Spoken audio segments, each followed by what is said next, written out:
Welcome to Real Hi-Fi Help.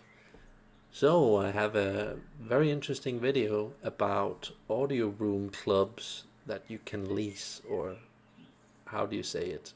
Rooms that you can lease. I found this to be a very interesting concept because of two problems. It's hard to get a hold of systems that are set up in a proper way that are close to maximum potential. So what if they were set up by private people in their own homes, or some clubs that they perhaps get together with other audiophiles? What about that?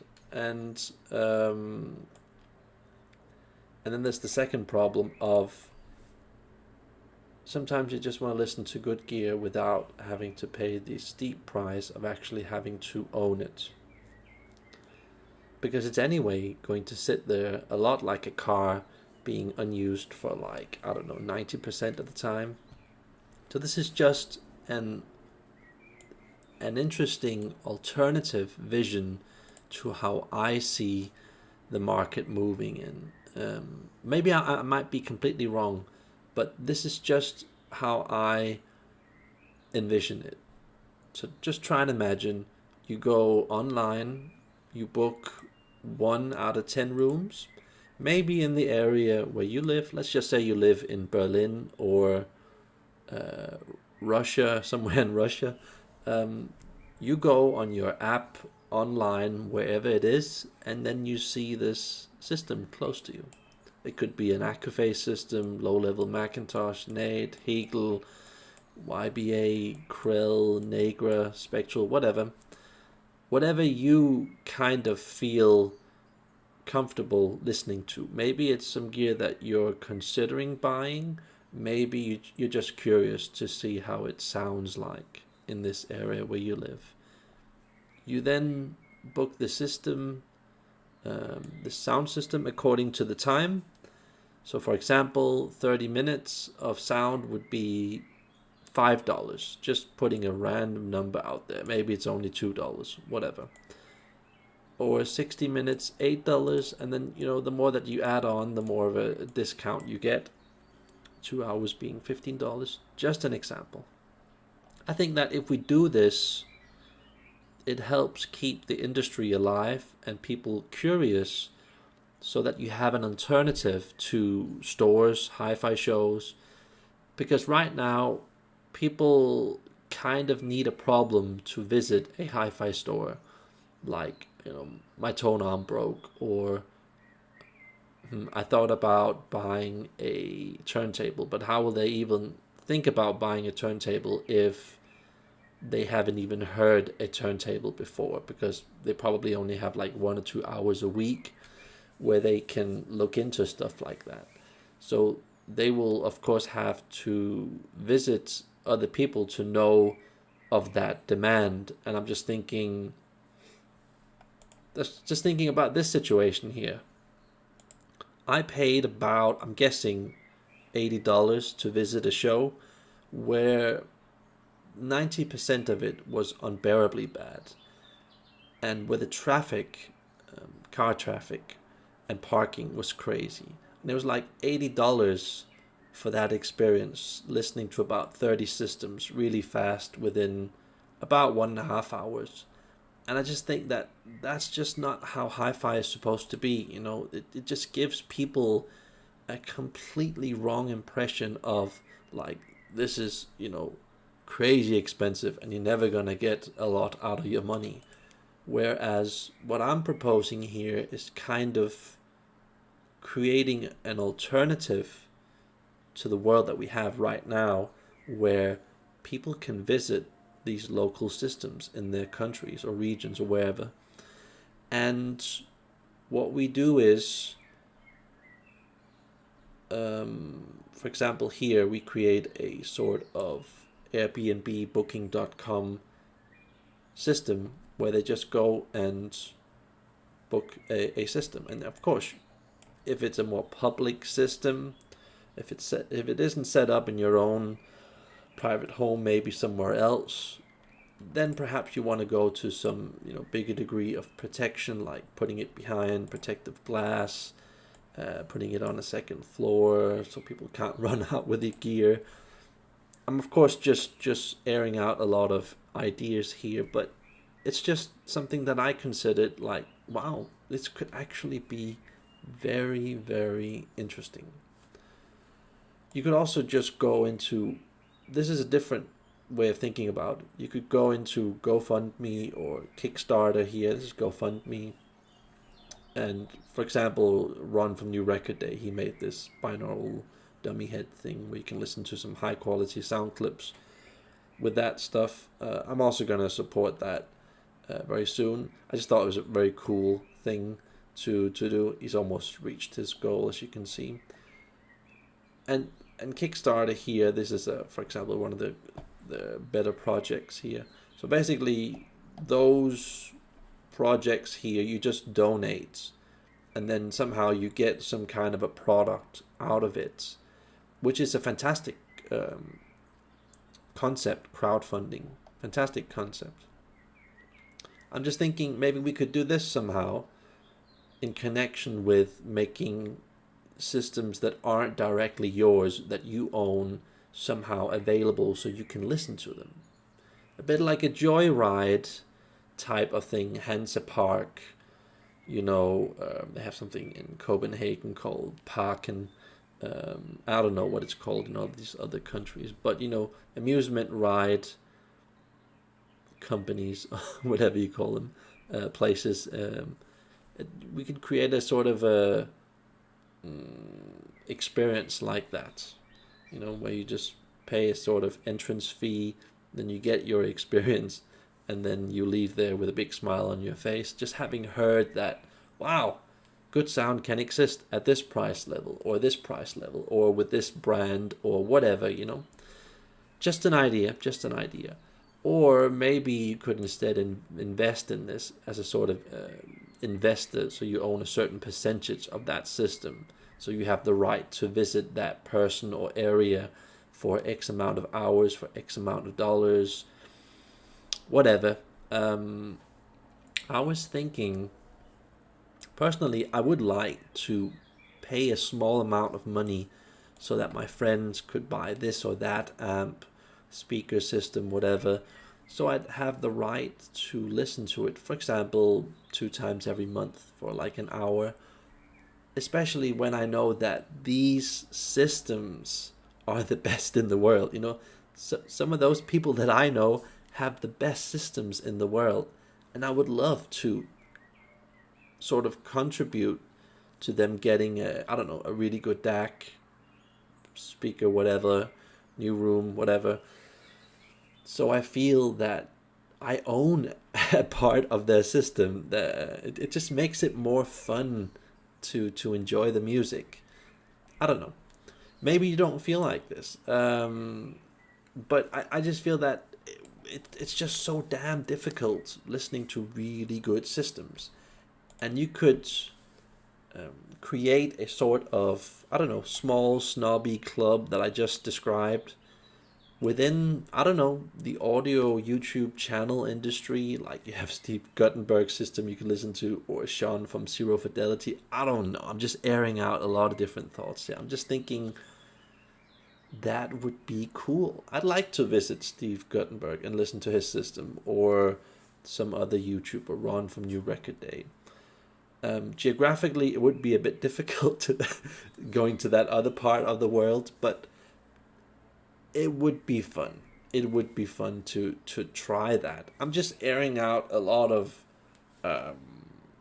ideas. I would also like some of my subscribers perhaps to visit me one day. I know that at least one subscriber that I'm in contact with, we're gonna visit each other perhaps in a couple of months' time, and I'm also looking forward to that. I'm just airing out a lot of different ideas that could be interesting, and I just want to get your feedback on it. What are the problems, considerations? Is this a bad idea? Do you perhaps feel that maybe you're not getting what you feel out of a system like that because you can't really move stuff, you can't own it, you can't position the speakers like this? Is that a bad thing for you, or is it a good thing considering you have to pay so little, or what do you think about it? I'm also thinking Trustpilot. Maybe there could be some kind of a Trustpilot ranking system, or an authority that comes to like a select group of audiophiles, ranking these systems the best in the world, and then they can kind of lease or rent out those rooms to other people and possibly earn money on it. Or what do you think? I'm also considering it from a different angle, that perhaps this is a good way of expanding the hi-fi world, so that I'm thinking about potential customers could get in contact with, let's say they want to listen to a Canton speaker or something like that, and there are no real Canton dealerships in that country. What if there then was private people that would somehow lend out their room for like an hour so they could listen to this specific model costing, I don't know, $5,000 or whatever. I'm just thinking, putting some thoughts out there.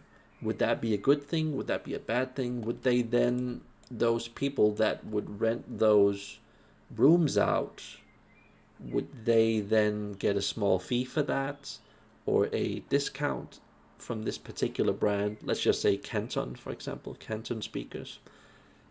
Is that a good thing? Is that a bad thing? I'm just airing a lot of thoughts. And it's this argument here that I feel that it's kind of lost in the hi-fi space. The gear is there. It's definitely there. There are some few things on the market that just haven't really been exposed to people for them to know that, wow, this type of sound exists at this price level. I'm thinking especially because I'm going to give you an example, a random example. In my country, Denmark, there aren't any Fenderstein dealers. There aren't really any, as far as I know, Spectral dealers. And that's some of the really good gear on the market. I remember talking to this dealer here, I won't say from which country. He said that he no longer sells Spectral gear because it was really good gear. He was proud to have it, and once in a while he did sell it, but he said that just to get the opportunity to borrow that money so he could have it in the store, so it could be there for several months, maybe even years, made him broke.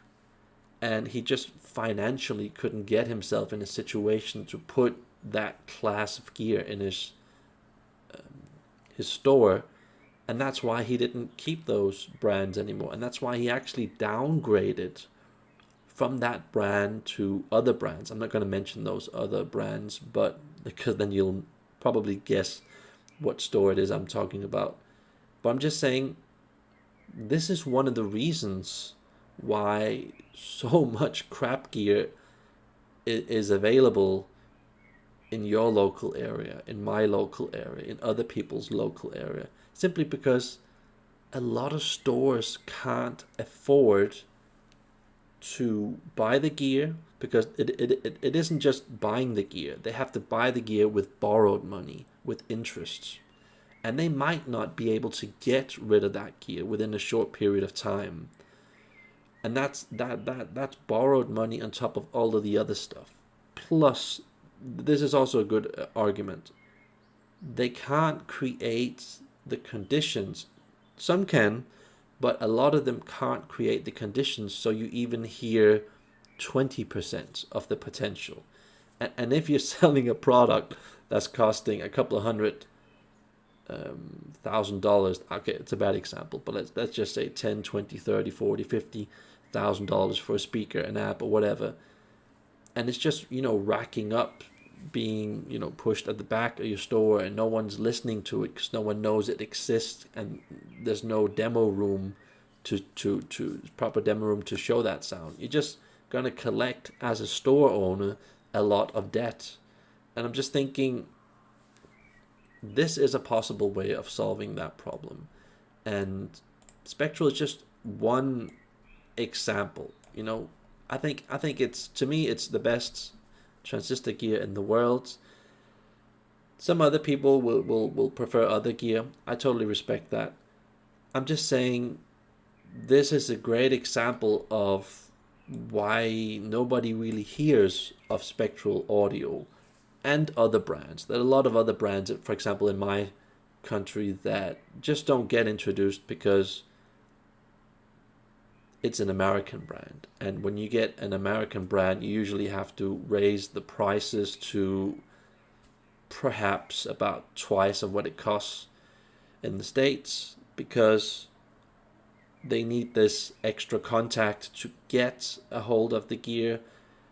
That importer, exporter, whatever you call, person takes a commission, has to give it to the store has to borrow money, and they're just not going to get rid of this gear anytime fast, because this gear is perhaps a less of a popular American brand, and you just end in a situation where you just get a lot of the same brands in all countries. A lot of the same brands are, okay, I'm not going to mention those. That won't be good. But I just see this again and again and again, and I just think this could be a game changer, what I just suggested in this video. What do you think? Am I putting on a silver tinfoil hat, or whatever you call that? Am I being a bit naive and stupid? Is this a bad idea? Do people only want to own gear? I mean, I just personally would like to hear like 5 or 10 good systems, and then only myself own 1, perhaps 2 systems. That in itself would just make it, for me, a lot more pleasurable listening to audio, because it's just not fun having to go to so many places where you know that they have some fantastic gear, but it's just set up in this horrible way where you just know before you've listened to it that, yeah, this is not going to sound good. Those sideway windows that cover the entire right and left side of the room, that's not going to make you really hear like the preamp that you're interested in, or whatever gear you're interested in. You're just going to hear this distraction.